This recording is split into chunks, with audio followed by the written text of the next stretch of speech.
Morning. How everybody doing? Everybody all right? Welcome back to the Best Adventure channel on YouTube. Please do go and fact check that. As usual, I'm your favorite ugly man version, heading out for a ride on my bicycle to see what adventure and mischief I could get into.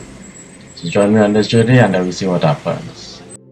As usual, we start this journey by coming out to the southern main road and making either a right or a left. On this day, we made a right and headed north. My intention was to cover at least 50 kilometers on this ride, try to get back in some kind of shape. Here you can see a fine example of our immaculately kept and well-maintained roadways. Perfect for cycling, as you could probably tell. Pretty soon we come to the first hill climb of the day, and it just so happens that on this particular day, it was kind of on fire, as you'll see here. There you go. So yeah, real action movie kind of settings on the road. Now leaving all this behind, I'll get back on the road and head up through the village of California. There we go, this is going through California on my way to Cuba. And to tell you the truth, you see what you see me doing here, riding on the pavement is not something I would usually do. It just so happens that on this day the roads were terribly hectic. This was one of the worst days as far as riding on the road is concerned, with traffic and crazy drivers. So I just switched over my thinking a little bit, and where I thought it was safer to ride on the pavement and ride off the road, I did just that. A trick I like to use when going around these roundabouts is that I would use a car to kind of block the traffic for me. So I would wait until there's a car going through the roundabout and kind of use that car to block the traffic for me. And this is a game that most cyclists will play. It's called trying to keep your feet on the pedals while you're at a red light.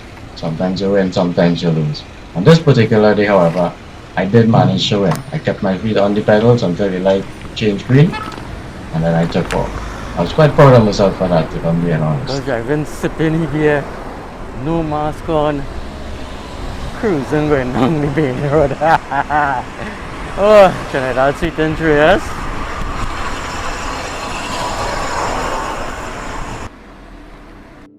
So around this corner here, we begin what I usually refer to as the windy stretch. It's just a very long, very straight road that usually has a crazy headwind on it. I mean, if you stop pedaling, this thing will push you backwards. After a while of riding, I realized that the vehicles up ahead were swerving from side to side very erratically. And I was wondering, these people drunk? They're driving drunk? What really going on? When I reach up here now, and I see where it is, it's these huge potholes in the road that people were apparently dodging and swerving from side to side, making them look as if they were drunk, to me anyway. Yeah. Now check this out. You see these two handlebar extensions that I mounted here and here, well, I just pointed out here. Them things make a real big difference on this long windy stretch. It allows me to move my grip forward. Oh, check it out. It's my hydration system. See it? There's a hose that I could use to drink water. The hose is just routed on the bicycle frame down to the water bottle that's in the water bottle holder. Check it out. That's now I'll show you. See? Through the frame into the water bottle, and I have a second water bottle in the back here. It's guarded by my teddy, if I'm being honest. Yeah, that's not weather at all, is it? Yeah, check out the cockpit setup. I have the handlebar extensions at the center there, and it does help quite a bit in helping me get more aerodynamic when there's a very strong headwind. You know what I mean? Check it out. Yeah, I put my hands here, and it allows me to kind of lean more forward and just as I say, to get a little more aerodynamic. That's about it. Oh, watch that. What I see them thing there? Them thing. Cane a rubber foot every tall. Yeah, they're real big. Woo. Alright. Onward.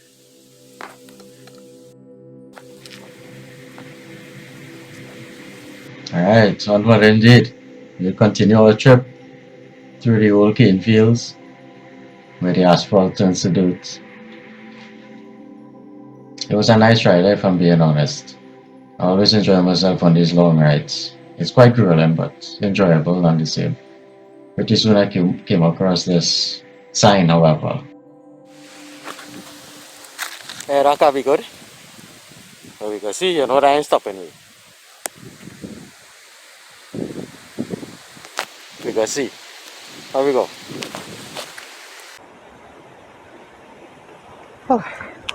Alright guys, check this out. Hold on. I don't want to get too close to the edge here.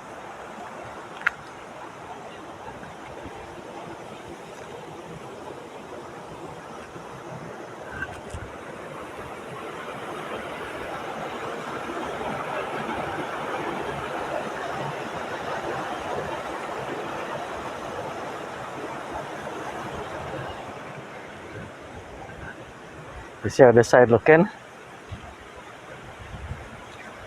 Yeah, normalish. Whole thing.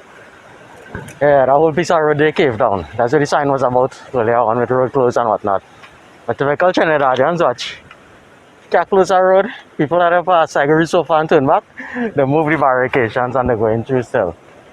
I was a little skeptical to cross it on the bicycle because you don't know what have underneath now. You can't see what have underneath, but after I stop and I pull over, I had to pull out the camera, see a man pass it off by 400 normal. So I guess I was overreacting. But anyway, moving right along again.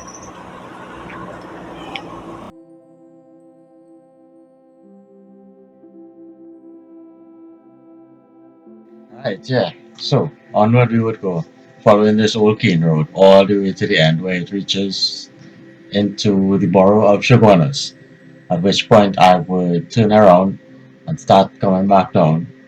And at the same time, we look for a convenient spot that I could pull over and get something to eat, grab a quick bite. The spot that I happened to come across was this abandoned looking warehouse type structure that I later found out used to be some sort of market up in this area. But yeah, now it's just an abandoned structure. The roof was really sketchy. A lot of the galvanized sheeting on the roof was flapping and making a bunch of noise. And every time the wind would blow, you see that corner there with the trees? I actually was looking at it and thinking that it may make a good spot for a stealth overnight camp. Yeah, albeit it would be a little bit creepy, if you know what I mean. Yeah, here somebody galvanized that loose and just flapping in the breeze. I didn't stay here long, to be honest, because it was kind of creeping me out.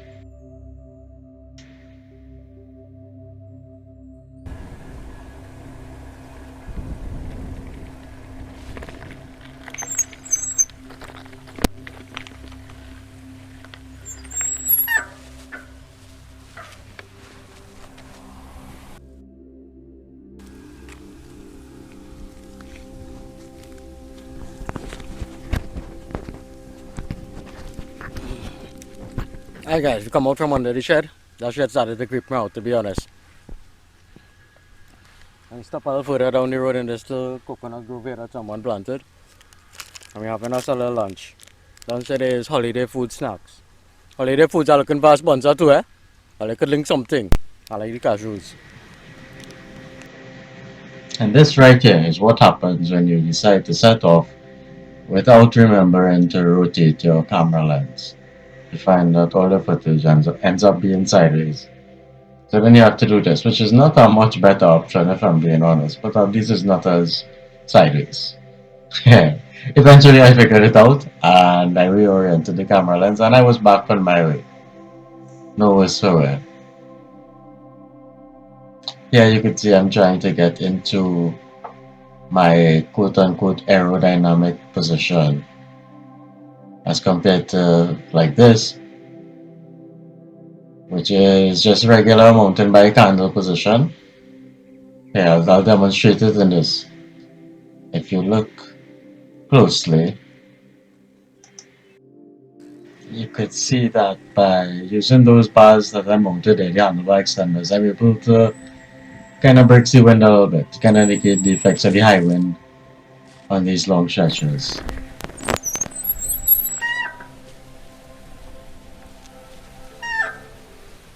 Ah, shit. That's a horse? Now, I don't know if it was a horse in the water there, but it looked like a dead horse. Ouch! Oh, I get bit. Some bite me. That's a horse? I think that is a horse. Brown with two white rings. Tiredness and fatigue. And looking at this ahead of me. Hold on.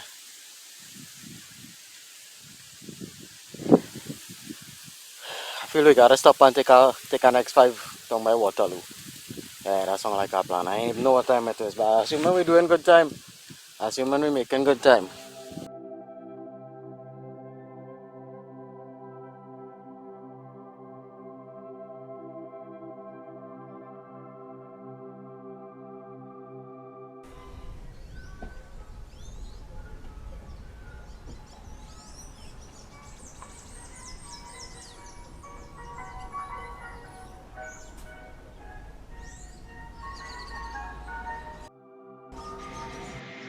Okay, so after that little bit of rest there, a little 5 minutes break, I decided to head back out on the road and tackle the stretch that goes from the town of Waterloo back down to the town of Couva.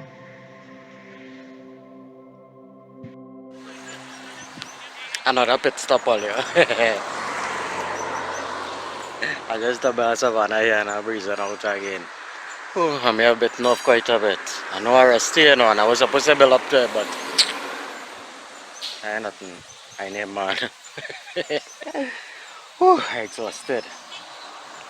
Alright, taking our 5 and we got back out on the road just now. Move on out.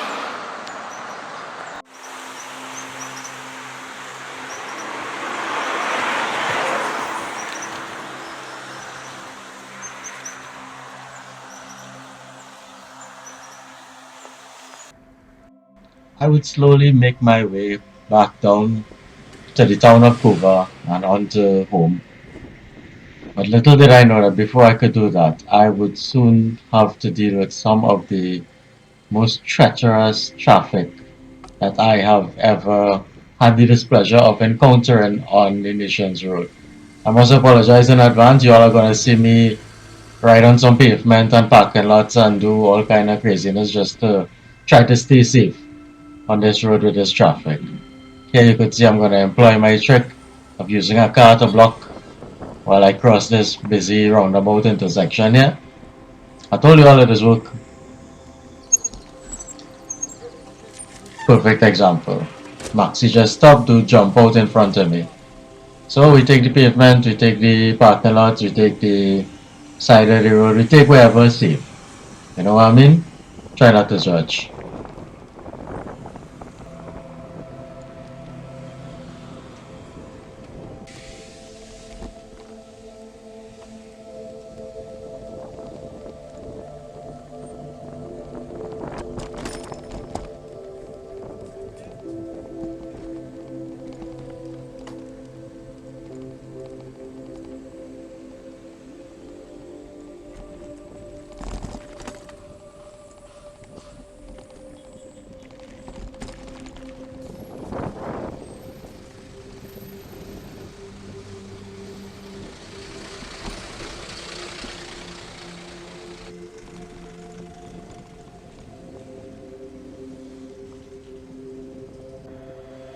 Having skillfully negotiated all that terrible traffic, I managed to make it home just as the sun was going down, as you could see by the length of my shadow. You all should be familiar with this hill by now too. This hill is always the struggle at the end of every trip, but we always make it up, don't we?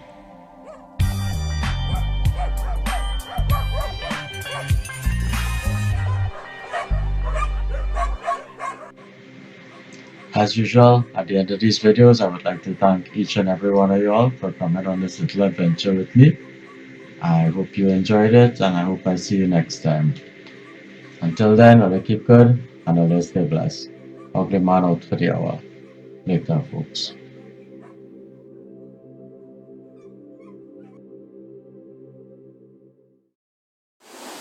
Seeing that little cove over there, that little cutout, the little clearing there, I would love to put a tent right there and fish right there and catch a huge fish.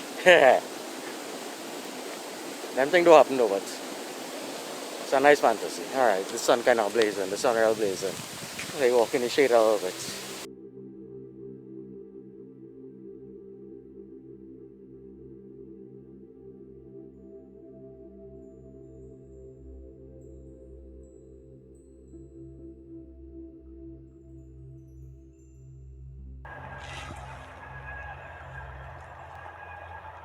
Jack the man, cutting grass like a Jack the man.